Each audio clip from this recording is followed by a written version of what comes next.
Mana orangnya tadi? Ngomongin gak ada gue. Oh Masya Allah gede banget biskuitnya. Makannya berdua dong ya, yang satu megangin gitu ya. Masya Allah gangguan. Halo selamat malam. Assalamualaikum warahmatullahi wabarakatuh. Alhamdulillah ada yang seumuran, ya Allah. Seharian di backstage gue gini. Kenapa yang umurnya banyak gue doang? Makasih lo udah datang. Nanti amplopnya di luar ya. Joki.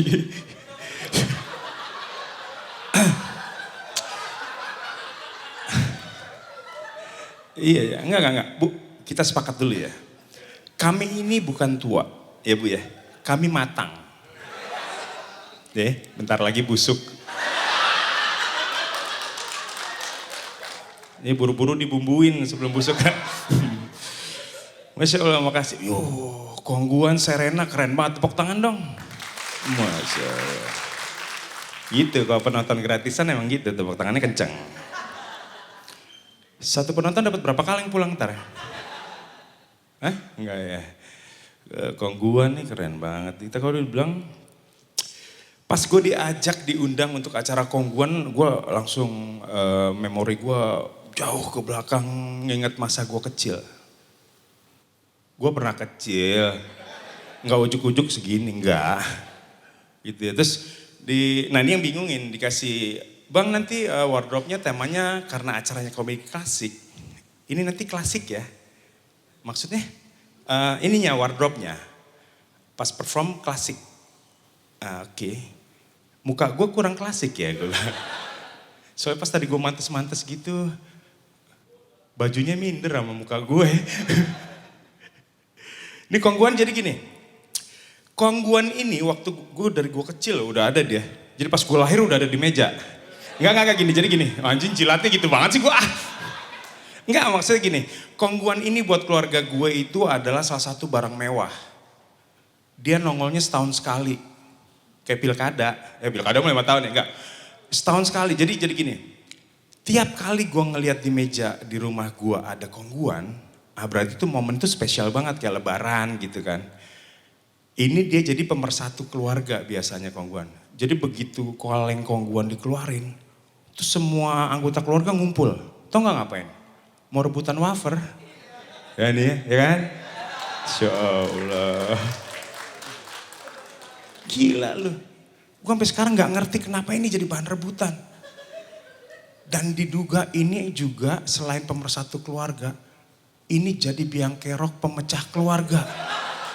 Iya, di sini ada nggak yang rebutan sama kakaknya atau adiknya terus lu nggak dapet, lu sedih, ya lu bayangin, gua nggak dapet wafernya tahun ini, ya Allah gua nunggu setahun lagi untuk rebutan, ya kan? Gila nih wafer. Kongguan dong tepuk tangan lagi. Gila Kongguan, Masya Allah. Jadi gue satu-satunya komika yang udah ngalamin lintas generasi. Gue lahir tahun 70-an gue. Ibu? Tahun? Belum ada kalender? Belum? Gimana? Umurnya? Sisanya berapa? Enggak, bukan maksudnya. Sisa sih, sisa wafernya. Tetap sehat-sehat ya Bu ya. Ya Masya Allah. Ya jadi gue ngalamin dari 70, 80, 90, 2000 gitu ya. Jadi gue ngeliat perbedaannya banyak banget. Gue obrolan gue waktu kecil sama teman-teman seumuran itu salah satunya adalah gini. Nanti tahun 2000 gitu kan. Kami gak ngebayang kan tahun 2000 karena waktu itu ngomongin tahun 80-an lah ya. Ke 2000 masih jauh. Itu mobil terbang. Mobil terbang. Mau apa-apa dilayanin robot gitu. Begitu kami ngelewatin tahun 2000 biasa aja, Indonesia mah biasa aja, nggak ada mobil terbang. Boro-boro terbang, jalan semeter aja berhenti, macetnya gila ya. Udah gitu, begitu tahun 2000 lewat, Amerika udah ngomongin ke bulan. Di kita, segitu-gitu aja. Masih ngomongin masalah bubur makannya diaduk apa kagak. Masya Allah, di sini ada nggak yang kebagi dua, sewot sama temennya? Kalau gue makan bubur diaduk, kalau gue enggak. Terus pentingnya apaan sih gue bilang. Toh di lambung lu juga keaduk kan ya. Gak penting gitu. Terus Ini kalau ingin ngomong gangguan juga waktu kecil itu hiburannya minim banget ya Bu ya. Nggak kayak anak sekarang Masya Allah. TV itu mulainya 4:30, gue inget banget. Ya kan Bu? Di bawah 4:30 TV-nya sekolah ya. Enggak, maksudnya siarannya mulai 4:30 gitu. Hiburannya nggak banyak kayak sekarang. Terus kalau ngomongin paling pilihannya adalah layar tancap. Di sini ada yang nggak pernah nonton layar tancap nggak? Nonton semua? Enggak. Ada yang nggak pernah nonton layar tancap, ada nggak? Ah, hidup lu menderita men. Serius, sekarang gini, gue bandingin sama bioskop. Lu udah bayar mahal, lu di dalam gak boleh berisik ya kan? Kalau lu berisik, sebelah lu ngomelin. Kalau layar tancap enggak. Layar tancap itu adalah salah satu momen di mana penonton boleh nentuin jalan cerita. Serius. Ini nonton nih, duduk. Dan bahkan ya kalau ke bioskop lu masuk sama security diperiksa tasnya kan. Bawa apaan gitu kan. Bawa makanan dari luar apa. Bu saya aja yang cerita, jadi ceritain temennya. Dia tuh, iya kalau. Sini ada gantian deh, sini.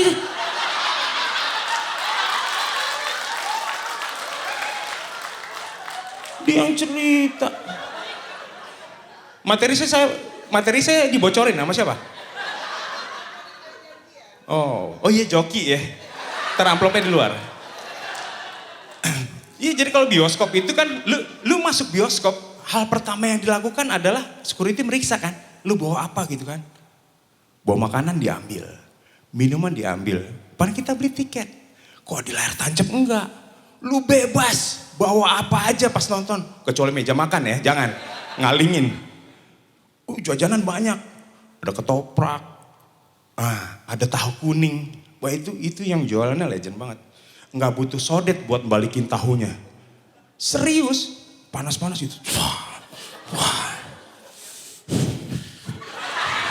Nah gue curiga tuh upilnya tuh. Balsam pendinginnya, ini mic-nya gede banget sih. Lu boleh sambil nonton, makan ya kan. Seperti yang gue bilang, lu boleh nentuin jalan ceritanya. Lu boleh berisik. Kalau lu gak berisik lu malah lu jadi aneh gitu. Semua gitu. Jadi kalau jagoannya datang nih, biasanya ada tuh Rhoma Irama tuh ya kan. Satria bergitar naik kuda. Tepuk tangan men. Tepuk tangannya, Roma nengok. Wah sikap berarti. Di tempat gue interaktif lagi layar tancapnya ya, sorry ya. Tepuk tangan. Dan kadang kalau misalnya si jagoannya ngumpet gitu. Ini penonton tuh sok tahu tempat mana paling aman buat dia. Jangan di situ gitu. Terus kalau kita diem aja kita jadi ngerasa aneh gitu. Diliatin satu lapangan, filmnya di pause dulu. Kok diem aja sih? Gitu. Jadi lu mesti ikut berisik. Iya jangan di situ gitu. Jadi lu boleh ikut jalan ceritanya. Dan lu kalau sebel sama penjahatnya, lu boleh timpuk pakai tahu. Gitu, lu boleh timpuk, boleh. Dan biasanya kalau bioskop sekarang lu beli dikasih nomor duduk. Kalau di layar tancap lu mesti duduk duluan. Dateng gelar koran gitu, cari posisi. Biasanya yang belakangan tuh paling gak enak. Karena dia akan nonton di sisi sebelah sana. Gak enak men, tulisannya kebalik. Jadi kadang gangguin penonton yang sana. Artinya apaan tuh? Gak kebaca karena kebalik gitu ya. Ngaco. Tapi seru layar tancap. Nah, di masa kecil gue juga sebelum ada Dufan, kami mengenal komedi puter. Ibu naik gak? Naik gak dulu kecil komedi puter, ntar naik sutet lagi. Komedi puter, jadi zaman gue kecil itu lu punya duit 50.000. Lu senengnya minta ampun, lu bisa milih tuh duduk di pesawat, duduk di sayap. Lu punya duit 150.000, lu bisa naik sampai muntah. Serius, itu karena kalau dia gak ada dinamo, gak ada listrik. Jadi kekuatannya manual. Lu jangan naik kalau abangnya abis makan. Muternya pelan, kan kenyang bu. Gitu. Tapi lu naik jam-jam deket makan siang, ngebut, sampai sendal lu hilang ya, jatuh. Iya, ngomongin sendal nih, ini lucu nih. Gue tinggal di Senopati nih, rumah gue itu gang. Jadi gue tinggal di kampung di tengah kota, di Tulodong Atas di Senopati. Ya seneng-seneng enggak sih nyeritain ini. Jadi di lingkungan gue itu, sendal itu lebih penting dari anak. Bener, jadi ibu-ibu di tempat gue itu ketika malam tiba, hal pertama yang dilakuin sama mereka apa? Masukin sendalnya ke rumah. Abis itu baru nyariin anaknya. Mereka lebih mending sendalnya nggak hilang. Iya nggak, gimana nggak hilang. Di Senopati dulu tingkat curandal itu tinggi banget. Kenapa? Masalah. Ada curanrek, ada curandal. Iya, serius. Jadi kami dulu sendal, boleh nyebut merek nggak sih? Nggak boleh nyebut swallow ya? Iya, gue nggak sebut swallownya deh. Jadi sendal yang tadi itu sendal favorit tuh. Hal pertama yang dilakukan ketika lu beli sendal adalah, nah ini dia. Semua orang tuh punya cara untuk nyiriin sendalnya biar nggak ketuker. Kalaupun hilang, dia bisa nyari dengan tepat bahwa itu sendalnya dia. Kalau di tempat gue tuh di sisi kanannya nih sama kirinya dicoak pakai pisau. Kecil aja, jangan sampai belah gitu, nggak bisa dipakai dong, gimana sih? Kecil. Jadi lu mesti lihat, ini beli sendal nih, lu mesti keliling tuh di RT. Oh itu di kanan, oke. Oh itu di depan, oh itu di belakang. Terus lu muterin, oh itu di samping, oh itu di atas. Oh talinya diputusin, oh nggak boleh. Lu mesti cari. Ujung-ujungnya biasanya dinamain, gue gak ngerti kenapa sendal dinamain sih bu. Biar bisa dipanggil ya. Sendal dinamain. Pas dipakai kan ketutup ya. Sendalnya kenalan kali gitu. Senopati, terus ngomongin kecil gue ngomongin sunat. Wah itu gue, anak sekarang dimanjain banget. Sunat udah banyak metodenya. Kalau gue kecil dulu ngeri banget sunat. Yoi itu, gue gak bilang melahirkan lebih enteng dari sunat, enggak. Melahirkan buat ibu-ibu semuanya gue salut. Melahirkan tuh keren banget. Kalian hebat. Tapi sunat, ada yang belum sunat belum? Enggak ya, udah sunat semua, oke. Sunat buat gue itu momen dimana harga diri lu dicabik-cabik sebagai laki-laki ya kan. Gue sunat di daerah Mampang, ada namanya bengkong. Bayangin gak perabotan lu dipegangin bapak-bapak. Hari itu gue ngerasa kotor banget. Enggak maksudnya. Itu ngeri banget. Zaman dulu gue cerita gini. Dia akan punya skillnya gila banget loh. Jadi datang tuh kayak sulap. Jadi gue buletin tekad untuk mengiyakan bokap gue. Iya gue mau sunat. Oke. Tapi pas mau turun dari taksi gue udah mau kabur tuh. Bokap gue turun duluan, gue tutup pintunya, gue jambak supirnya. Pak balik ke rumah. Nggak bisa, belum dibayar. Sialan gue bilang. Turun juga gue, turun. Ya Allah ini, udah gitu ngantri, nggak ada ruangan ngantrinya, lu baris, kayak mau ambil sembako, udah deg-degan, dengerin anak yang paling ujung yang lagi di sunat teriak-teriak, ya Allah harus gini banget ya, gue bilang, ampun, apa ada yang begitu, gue bilang diapain sih gitu kan, terus begitu sampai depan bapaknya nih. Si bapaknya brengsek, menurut gue brengsek, tapi skillnya oke lah. Maaf ya dek, dia sok nenangin, maaf ya dek, gak semuanya pun dia mau sunat, bisa saya sunat hari ini. Saya mesti lihat dulu. Seneng dong gue ya kan. Buka, waduh, lu gak bayang gak sih lu? Di pinggir jalan, lu mesti buka sarung lu. Lu mesti waspada, lu ngeri ada kucing lewat kan bu? Ada kucing. Ntar takutnya keduluan kucing gitu kan. Sepel gitu habis loh. Angkat, terus dia gini. Dan di tangannya gak terlihat ada barang loh. Gitu. Lihat kosong kata dia. Kita belum pernah ketemu kata dia, kosong. Lihat dulu. Ya ini mah belum boleh kata dia. Alhamdulillah, coba lihat. Belum boleh pak, belum. Tapi ujungnya kok hilang pak? Nggak ada. Gue nggak ngeliat alatnya, gue nggak ngeliat ujungnya. Gue cariin kan mana dia? Bagian hidup gue. Nggak ada. Gue nggak tahu tuh di mana. Memang gue sih nggak ngeliat ke mulutnya dia waktu itu. Jangan-jangan di sini. Enggak, boleh pulang. Enggak, dia. Udah mana dia gitu. Pulang dah. Nah, momen itu terulang. Gue punya anak umur 6 tahun. Ini gue sama istri gue lagi nemu momen di mana gue lagi menguatkan mentalnya dia untuk berani disunat. Dan gue pernah di momen itu. Jadi gue nggak tega.